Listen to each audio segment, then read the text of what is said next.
তৃণমূল নির্বাচন কমিশনের বিরুদ্ধে লড়ে জিততে চাইছে। সারা ভারতবর্ষে নির্বাচন কমিশন ভোট করাচ্ছে, কোনো টেনশন নেই। আর এরা এসআইআরের বিরোধিতা করে চালালো এতদিন, এখনও টানছে।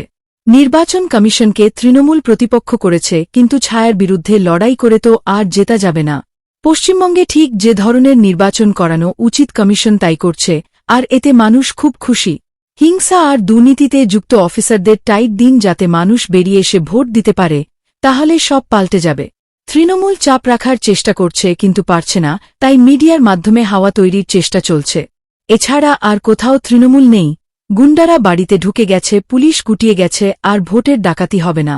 আমাদের কর্মীরা এবং সাধারণ মানুষ যেন ভোটটা পরিচালনা করতে পারে, সংবাদ মাধ্যমের মুখোমুখি হয়ে জানিয়েছেন খড়গপুরের বিজেপি প্রার্থী দিলীপ ঘোষ।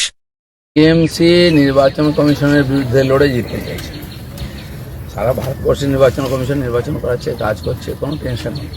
এরা এসআইয়ের বিরোধিতা করে চালালো, এতদিন এখনও টানছে। নির্বাচন কমিশনকেই প্রতিপক্ষ করেছে। তো এই ছায়ের বিরুদ্ধে লড়াই করে তো যেতে যাবে না, গায়ে ব্যথাই হবে। দেখে রাখুন, এদের কিছু ইস্যু নাই, সব এক্সপোজ হয়ে যাচ্ছে।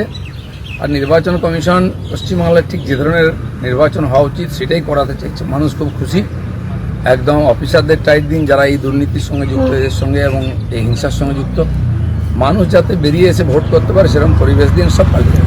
শেষ পর্যন্ত চাপ রাখার চেষ্টা করছেন, যেটা পাচ্ছে না। মিডিয়ার মাধ্যমে একটা হাওয়া তৈরির চেষ্টা হচ্ছে। বাকি কোথাও নেই টিএমসি। গুন্ডারা বাড়িতে ঢুকে গেছে, পুলিশ গুটিয়ে গেছে, আর ডাকাতি করবে না। আমাদের কর্মীরা এবং সাধারণ মানুষ এখন ভোটটা পরিচালনা করবে।